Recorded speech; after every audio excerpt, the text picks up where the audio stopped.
না, এভাবে যে আর সংসার চলছে না। কি যে করি, সারাদিন কাজ করি, তবুও মেয়েটার মুখে ঠিক মতো ভাত তুলে দিতে পারি না। খুব পানি পিপাসা লেগেছে, গলাটা শুকিয়ে গিয়েছে আবার। আজ গরমটাও বেশি, এখন পানি কোথায় পাই? আজ পানি টানতেও ভুলে গিয়েছিলাম। এদিকে খুব ক্ষুধাও পেয়েছে। ওই তো একটা নদী, আমি বরং ওই নদীর দিকে যাই, পানি খাই আর কিছু পানি নিয়ে যাই। ভাত খাবার সময় তো লাগবে।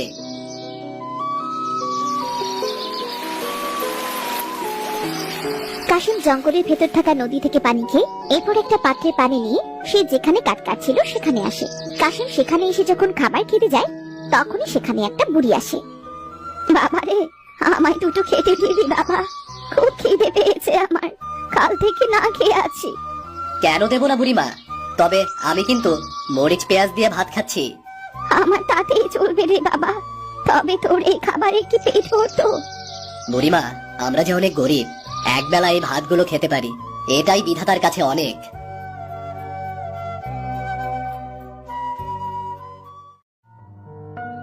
বাবা, তুই এই আপেলটা খা, তুই নিজে না খেয়ে আমায় খেতে দিয়েছিস, তোরও তো ক্ষুধা পেয়েছে বাবা। আমার লাগবে না বুড়িমা, তোমার যখন আবার ক্ষুধা লাগবে তখন বরং আপেলটা খেয়ে নিও তুমি, কেমন? আমার কাছে আরো আছে বাবা, তুই বরং আপেলটা খেয়ে নিস। আমি আসি এখন। এই বলে বুড়ি যখন চলে যাচ্ছিল তখন তার থলি থেকে ছোট্ট একটা বেগুনের চারা পড়ে যায়। আরে বুড়িমার থলে থেকে কি পড়লো? ওমা, এটা তো একটা বেগুনের চারা। বুড়িমা তো অনেক দূরে চলে গিয়েছে। আমি বরং দেখি বুড়িমাকে চারাটা ফেরত দিতে পারি কিনা। বুড়িমা, বুড়িমা, বুড়িমা, একটু দাঁড়াও। তুমি কি আমার কথা শুনতে পাচ্ছ? তোমার থলে থেকে একটা বেগুনের চারা পড়ে গিয়েছে। এ কি, বুড়িমা তো এখানেই ছিল, গেল কোথায়? হারিয়ে গেল নাকি? এক কাজ করি, আরো কিছু সময় দেখি বুড়িমা ফেরত আসে কিনা।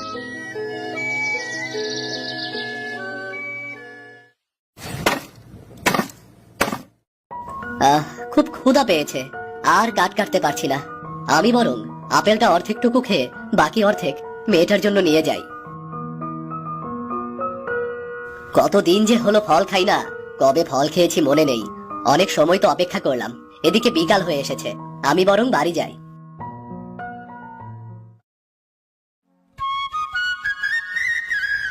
তোমার বাড়ি আসতে এত দেরি হলো যে?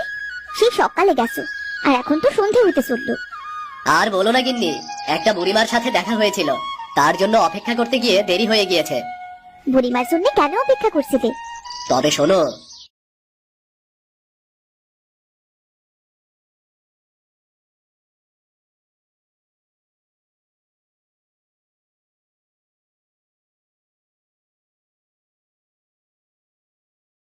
সব তো শুনলে, এবার আমাকে একটু পানি দাও দেখি, গলাটা শুকিয়ে গিয়েছে আমার।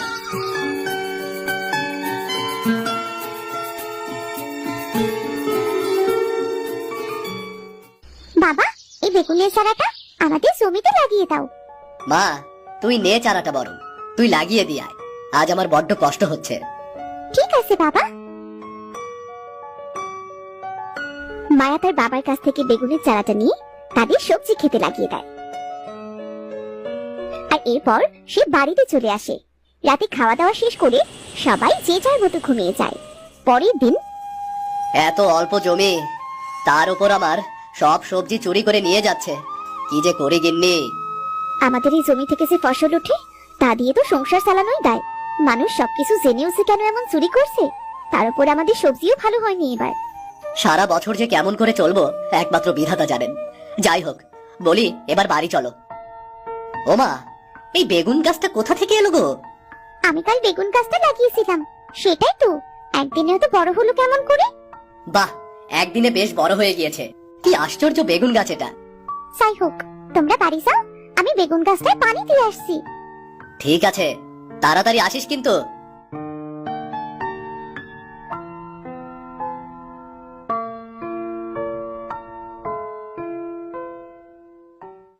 কে রে দিদি ভাই, কাছে পানি দিচ্ছিস?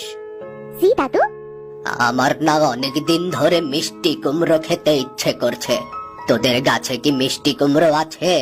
যদি আমাকে একটা মিষ্টি কুমড়ো দিবি দিদি ভাই?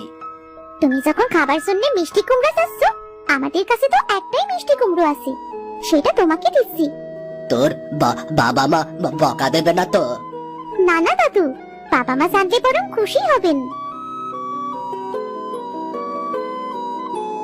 ধন্যবাদ দিদি ভাই, দেখবি তোদের অনেক ভালো হবে, তোদের সব অভাব খুব তাড়াতাড়ি চলে যাবে। আমি আসি তবে।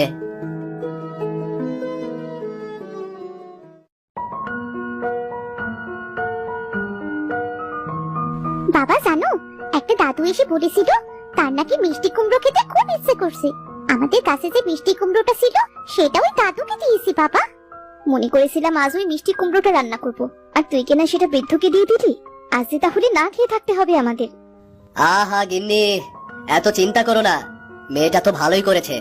কাল যে কাঠগুলো কেটে এনেছিলাম সেটা বিক্রি করে বরং বাজার করে আনবো, তুমি সেটাই রান্না করো। তুমি যে বলেছিলে কাঠ কেটে ঘরে ছাউনি ঠিক করবে। বলেছিলাম তো, তবে এবছর মনে হচ্ছে বৃষ্টি তেমন হবে না। বর্ষাকাল শুরু হয়েছে কবে, এখনো বৃষ্টি নামার নামগন্ধ নেই। কাল সারাদিন তেমন খাওয়াও হয়নি। আজও যদি বাজার না করি তবে কি খেতে হবে বলো? আমি কাঠগুলো বাজারে নিয়ে যাচ্ছি।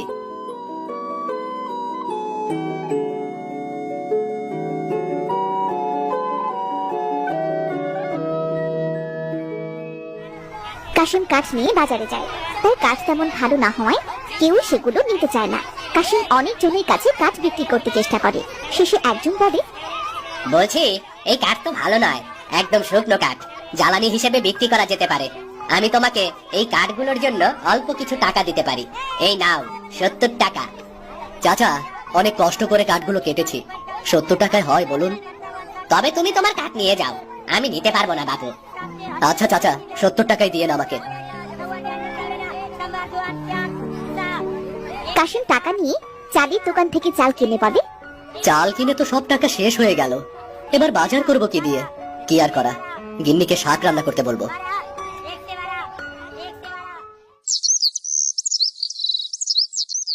মা, পেটটা ভীষণ খালি লাগছে, আর একটু কি ভাত পাওয়া যাবে? তাছাড়া শুধু শাক রান্না করেছো?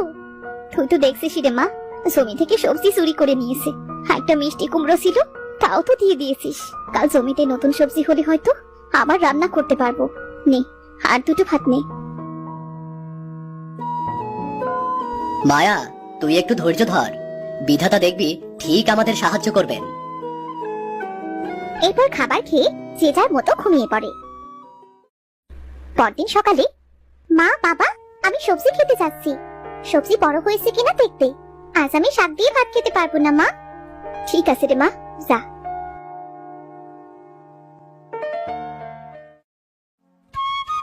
আরে, এই বেগুন গাছ তো আমি দুদিন আগেই লাগিয়েছি মাত্র। কি আজব কাণ্ড তো, দুদিনে বেগুন গাছ দেখছি অনেক বড় হয়ে গেছে। এমন অদ্ভুত আশ্চর্য বেগুন গাছ তো আগে কখনো দেখিনি। গাছে কি ফুলও ফুটেছে। যাই, বাবা মাকে খবরটা দিয়ে আসি।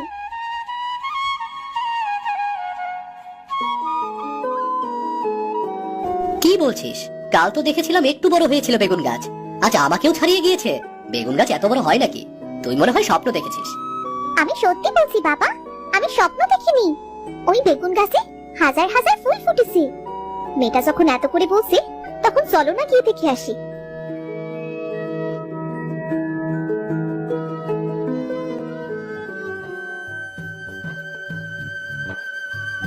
আরে, মায়া তো মিথ্যা কিছু বলেনি, বেগুন গাছটা তো সত্যি আমার থেকে অনেক বড় হয়ে গেছে। ওগো, গাছে শুধু ফুল নয়, ফলও ধরেছে দুটো। এমন আশ্চর্য বেগুন গাছ দেখবো ভাবতে পারিনি। সবই বুড়ি মায়ের আশীর্বাদ। মা দেখো, পটল আর মিষ্টি কুমড়ো গাছ কেমন শুকিয়ে গিয়েছে। কি আর করবো মা, বৃষ্টি না হওয়ায় ফসল সব নষ্ট হয়ে যাচ্ছে, নদীর পানি শুকিয়ে যাচ্ছে। মনে হচ্ছে কিছুদিন পর খাবার পানিও আর পাওয়া যাবে না। তুমি বলতে বলতেই দেখো বৃষ্টি শুরু হয়ে গিয়েছে। আমি এক কাজ করি বরং, আমাদের নতুন গাছে যে দুটো বেগুন আছে, ওই বেগুন দুটো তুলে রান্না করি গে। দাঁড়াও মা, আমি তুলছি। সাবধানে মা, এই বেগুন গাছটায় কিন্তু অনেক কাটা। মায়া তাদের নতুন বেগুন গাছ থেকে বেগুনগুলো পারে। এরপর ভিজতে ভিজতে সবাই বাড়ি চলে আসে। বৃষ্টির পানিতে একদম ভিজে গিয়েছি। মায়া, মা তাড়াতাড়ি কাপড় পাল্টে ফেল, না হলে ঠান্ডা লাগবে। তোমরা কাপড় পাল্টাও, আমি রান্না করতে যাচ্ছি। ঠিক আছে মা।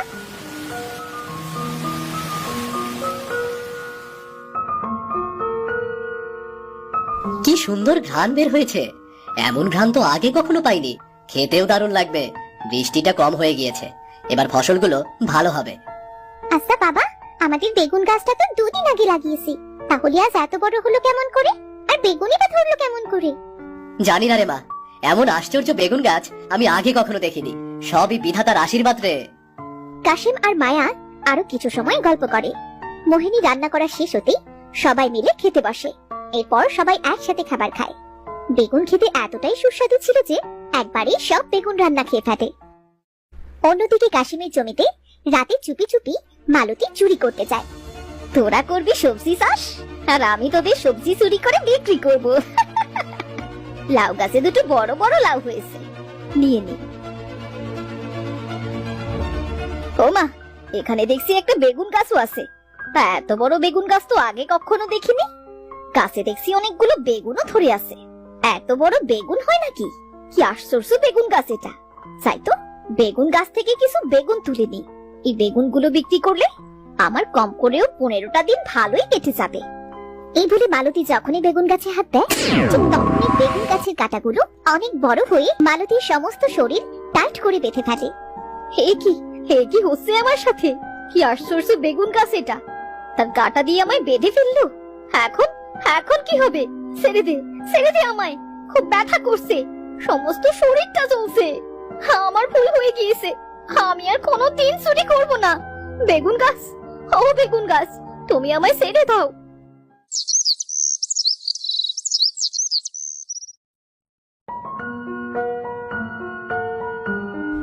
একি চাচি, তুমি? বেগুন গাছ তোমায় এমন আটকে রেখেছে কেন? আসলে মানে কি হয়েছে ভাবি? দাঁড়াও, আমি তোমাকে ছাড়ানোর ব্যবস্থা করছি। লাভ হবে না কাশিম, তুমি ওখানেই দাঁড়াও। এই বেগুন গাছ তো সত্যি আশ্চর্য গাছ, কেমন মানুষের মতো কথা বলছে। আমি কথা বলতে পারি মোহিনী, তোমরা গরিব কিন্তু অনেক ভালো, সহজ সরল, তাই আমি তোমাদের সাহায্য করতে এসেছি। তুমি অনেক ভালো বেগুন গাছ। এই যে মালতী, তুমি এদের অনেক চালিয়েছো। এরা তো এমনি গরিব মানুষ, সবজি বিক্রি করে কাজ কেটে কোন রকম একবেলা খেয়ে বাঁচে। আর তুমি এদের সবজি চুরি করো। আসলে একদিন আমি শাক চেয়েছিলাম, গাছ ছোট হওয়ায় বলেছিল ভাবি বড় হলে তুমি শাক নিয়েছো। সেদিন আমার খুব মন খারাপ হয়েছিল, আর তার জন্যই আমি এমন করি। সে তো বলেছিল বড় হলে তোমায় শাক দেবে, তুমি অন্যায় করেছো, এই শাস্তি তুমি ঠিক পাবে। ছেড়ে দাও বেগুন গাছ, ওকে আর মেরো না, বেচারাটা মরে যাবে তো। তোমাদের জন্য ছেড়ে দিলাম ওকে, তবে এসব কথা কাউকে বললে তুই আর বাঁচবি না। আমি কাউকে কিছু বলবো না, নিজের জান বাঁচানো ফরজ। এই বলে মালতী সেখান থেকে দৌড়ে পালায়। বলি তোমার কাছে তো কত বেগুন ধরেছে, এত বেগুন তো আমি জীবনেও কখনো দেখিনি। আমি নিজেই দেখিনি, আর তুই দেখবি কেমন করে? সাধারণ বেগুন গাছ এত বড় হয় না, আমি তোমাদের সাহায্য করতে এসেছি, তাই এত বড় বড় বেগুন দেখছি। আরে এটা কেমন অদ্ভুত বেগুন গাছ, গাছে কত বেগুন ধরেছে। এবার তোমার সব অভাব দূর হবে কাশেম ভাই। কেমন করে অভাব দূর হবে? কাশেম ভাইয়ের ফসল তো চুরি হয়ে যায় ভাই। যতদিন আমাদের বেগুন গাছ আছে ততদিন আমাদের ফসল আর কখনো চুরি হবে না। দেখলে ভাই, বিধাতা যখন সাহায্য করে তখন এমনটাই হয়। কাশেমের সংসার তো একদিনেই পাল্টে গেল। এই গাছ তো জাদুর মতো, আমাদেরও যদি এমন ভাগ্য থাকতো। যাই হোক কাশেম ভাই, আমার কাছে শহরের এক লোকের ঠিকানা আছে, তুমি গিয়ে বলে আসো যে তোমার অনেকগুলো বেগুন আছে, সে কিনে নিয়ে যাবে।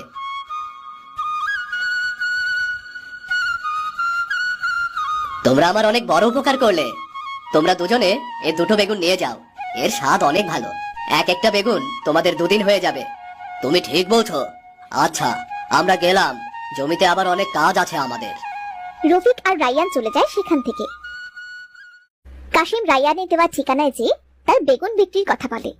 এরপর থেকে শহর থেকে গাড়ি আসে কাশিমের বেগুন কিনতে। বাবা বললি কাশেম, এমন আশ্চর্য বেগুন তো আমি আগে কখনো দেখিনি। এই বেগুন সব আমি নেব, বিনিময়ে তোমাকে টাকাও বাড়িয়ে দেব। আর এই নাও অগ্রিম কিছু টাকা। শহরের লোকেরা ট্রাকে করে বেগুন কিনে চলে যায়। সপ্তাহে একদিন তাদের বেগুন গাছ থেকে বেগুন তুলে বিক্রি করে কাশিম ও তার পরিবার ধীরে ধীরে সচ্ছল হয়ে ওঠে, আর তাদের অভাব থাকে না।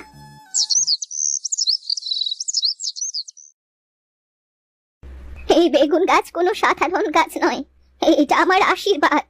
তুই আমাকে সাহায্য করেছিলি না, তার প্রতিদান হিসেবে এই গাছ আমি তোকে দিয়েছি। তুই যতদিন সৎ থাকবি, এই গাছের ফলনও ঠিক ততদিনই থাকবে। বুড়িমা ঠিক কথা বলেছেন, আমি বুঝতে পেরেছি। আমার সৎ পরিশ্রম ও ধৈর্যের পুরস্কার হিসেবে বিধাতা এই বেগুন গাছ দিয়েছেন। আমি এখন থেকে সকল গরিবদের সাহায্য করব। আমি কখনো ভাবিনি যে আমাদের এত সুন্দর বাড়ি হবে আর আমরা ভালো মন্দ কোনো খাবার খেতে পারবো। আমাদের আর কখনো অভাব হবে না গো মা, বিধাতা আমাদের সঙ্গে আছেন। বাবা, আমি অনেক খুশি। এখন তো আমরা ভালোভাবে বাঁচতে পারছি বাবা। শুধু আমার নয়, গ্রামের অসহায় গরিবরাও এখন থেকে দুটো খেতে পারবে। আমি তাদের সাহায্য করব। কথাটা মন্দ বলনি। এরপর থেকে কাশেম তার বেগুন বিক্রির টাকা দিয়ে গ্রামের মানুষদের নানাভাবে সাহায্য করতে থাকে। আর এতে তার বেগুন গাছে আরো বেশি করে বেগুন ধরতে শুরু করে। আর তাই দেখে কাশেম ও তার পরিবার খুব খুশি হয়।